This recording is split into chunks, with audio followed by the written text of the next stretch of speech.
السلام علیکم۔ آج ہم یہاں پر نظم و گیت جماعت ہفتم کے سوالات کے جوابات دیکھنے جا رہے ہیں۔ یہاں پر ہمارا جو پہلا سوال ہے، ایک جملے میں جواب لکھیے۔ اس میں پہلا سوال ہے، فلمی گیت لکھنے والے دو شاعروں کے نام لکھیے۔ جواب ہے مجروح سلطان پوری، ساحر لدھیانوی فلمی گیت لکھنے والے دو شاعر ہیں۔ دوسرا سوال ہے ہمارا یہاں پر، سریلی باسری کے شاعری کی خاص بات کیا ہے؟ جواب ہے سریلی باسری میں عربی فارسی الفاظ استعمال نہیں کیے گئے ہیں۔ نمبر 3، شاعر نے اس گیت میں جو سوال کیے ہیں ان کے جواب میں کس کی طرف اشارہ ملتا ہے؟ تو جواب ہے شاعر نے اس گیت میں جو سوال کیے ہیں ان کے جواب میں اللہ کی طرف اشارہ ملتا ہے۔ یہاں پر ہمارا اس کے بعد چوتھا سوال رہے گا۔ چوتھا سوال ہے یہاں پر، اندھیارے میں کون سو رہے ہیں؟ جواب، ماحول کی تمام چیزیں وجود میں آنے سے پہلے سو رہے تھے۔ نمبر 5، دیکھنے والے کا من کیا دیکھ کر خوش ہوتا ہے؟ جواب، ہرے بھرے سرسوں کے کھیت اور باغ کو دیکھ کر من خوش ہوتا ہے۔ نمبر 6، یہ گیت خدا کی تعریف میں ہے، ایسی نظموں کو کیا کہتے ہیں؟ جواب، یہ گیت خدا کی تعریف میں ہے، ایسی نظموں کو حمد کہتے ہیں۔ اس کے بعد یہاں پر ہم دیکھیں گے مفصل جواب۔ پہلا ہے ہمارا اس کے اندر، پہلی بات میں گیت کے بارے میں کیا معلومات دی گئی ہے؟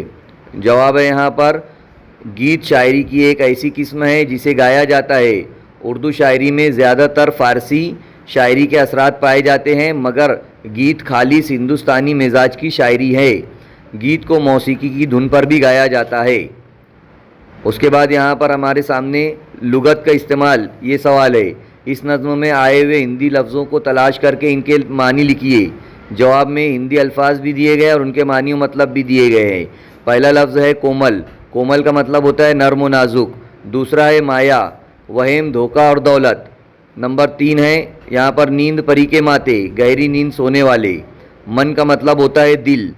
تو اس طریقے سے لغت کا استعمال، یہ سوالات کے جوابات ہو جاتے ہیں۔ اس کے بعد ہے ہمارے سامنے ایک اور سوال، درجہ ذیل بند کا مطلب بیان کیجئے۔ یہاں پر بند دیے گئے ہیں، اشعار دیے گئے ہیں۔ پہلا شعر ہے یہاں پر، ہرا بھرا گلزار کھلا ہے، سرسوں کا بازار لگا ہے، دیکھ دیکھ من خوش ہوتا ہے، آنکھوں نور سمایا، اپنے آپ سبھی کچھ کر کے اپنا آپ چھپایا۔ جواب میں ہے، شاعر کہتے ہیں کہ ہرے بھرے باغات ہر طرف دکھائی دے رہے ہیں، ہے نا، کھیتوں میں سرسوں کی فصل لگی ہے، ان سب کو دیکھ کر دل خوش ہوتا ہے اور آنکھوں میں نور سما جاتا ہے۔ یہ تمام خوبصورت مناظر کو دکھانے والا ہم کو دکھائی نہیں دیتا ہے، لیکن اس کا حسن و جمال ہم کو اس کی بنائی ہوئی چیزوں میں دکھائی دیتا ہے۔ اس کے بعد اور ایک یہاں پر سوال آتا ہے ہمارے سامنے، لفظوں کا کھیل، جیسے گیت میں رنگ روپ ایک ترکیب دیے گئے ہیں، ذیل میں دیے ہوئے لفظوں کو جوڑ کر صحیح تراکیب بنانا ہے۔ یہاں پر بہت سارے الفاظ دیے گئے، جیسے محنت ہے، دھوپ ہے، دہاڑ ہے، مذاق ہے، شور، ہنسی کا، یہ سب۔ تو محنت کے ساتھ یہاں پر ایک لفظ جڑ جائے گا، جیسے محنت مشقت، کام کاج، دکھ درد، دوڑ دھوپ، ہنسی مذاق، کھیل کود، مار دھاڑ۔ اس طریقے سے ان الفاظ کی مدد سے صحیح ترکیب میں یہ الفاظ بنیں گے۔